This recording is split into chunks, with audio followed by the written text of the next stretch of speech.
Bonjour, je me présente, Cédric Cham. Le jour, je suis travailleur social au sein de l'administration pénitentiaire et la nuit, j'écris des polars. Je suis avec vous aujourd'hui pour vous parler de Broyé, mon 4e roman, le 2e aux éditions Gigal. Pourquoi vous parler de Broyé? Parce qu'il a reçu cette année le prix Dora Suarez.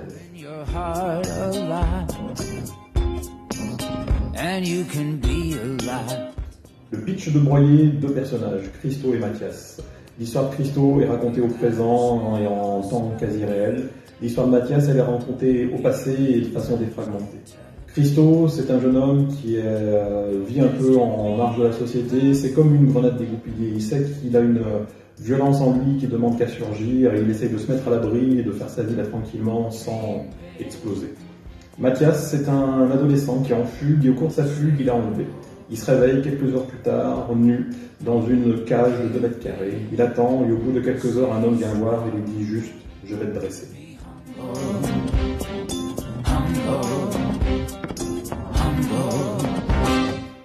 L'origine de l'histoire de Broyé prend ses racines dans l'activité professionnelle au sein de l'administration pénitentiaire. Christo est très inspiré d'une personne que j'avais suivie en début de carrière, qu'on va appeler Alain pour des raisons de confidentialité. Alain, au cours d'un entretien, finit par se livrer un peu sur son parcours de vie, surtout son histoire de famille, et il me raconte que ses parents le violentaient de façon très régulière. Et il va un peu plus loin dans ses explications, me dresse un peu le contexte et m'explique que systématiquement ses parents le battaient au-dessus de la baignoire. Et que pour lui c'était un souvenir qui était profondément ancré, surtout une fois qu'il avait compris pourquoi ses parents le battaient au-dessus de la baignoire. C'était tout simplement parce que c'était plus facile à nettoyer qu'une moquette ou qu'un canapé.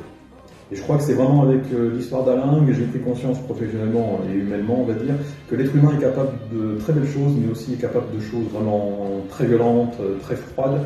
Et que la violence finalement n'est pas cantonnée au réseau de délinquance, à la criminalité, mais c'est aussi quelque chose que vous retrouvez au quotidien, qui derrière une porte, à quelques mètres de vous, au sein d'une famille, là où normalement l'amour doit être présent, mais où souvent l'amour est carencé.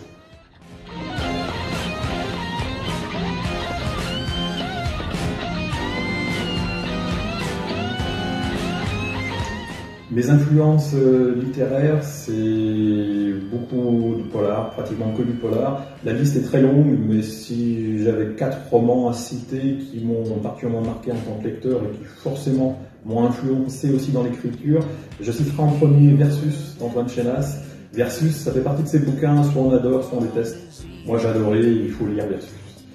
Deuxième roman, Le Cramé, de Jacques-Olivier Bosco. C'est une vraie découverte, aussi bien littéraire qu'amicale. Jacques-Olivier Bosco m'a fait aussi découvrir Gigal. C'est un peu grâce à lui que j'ai le parcours aujourd'hui que j'ai. Donc merci Jacques-Olivier, et vraiment, lisez Jacques-Olivier, ça envoie du lourd.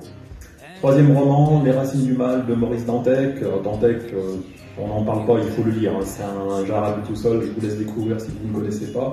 Et quatrième roman, Blondie à la mort de Roger Smith. C'est un auteur sud-africain qui n'est pas forcément très connu, mais qui m'a beaucoup inspiré sur la structure, sur le fait d'entremêler des parcours de personnages au sein de chapitres, au sein d'un roman. Et je partage avec lui, on va dire, une même noirceur dans la plume, une même vision de la société. Les influences cinématographiques, là aussi, beaucoup de polar, beaucoup de cinéma des années 70, beaucoup de cinéma coréen. Si j'ai vraiment un film à citer comme référence absolue, c'est Old Boy de Park Chan-wook, la quintessence du polar, la quintessence de ce que est capable de faire le cinéma coréen.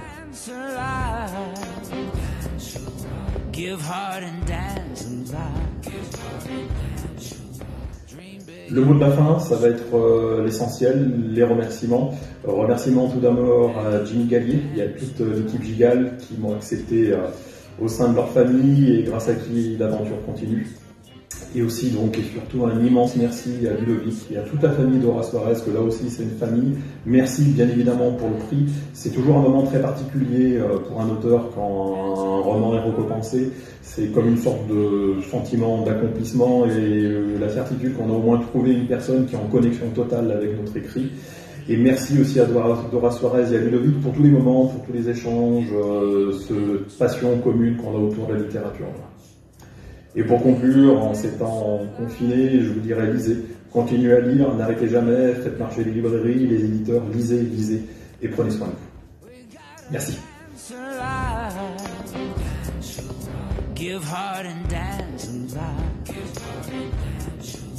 Dream big and dance alive.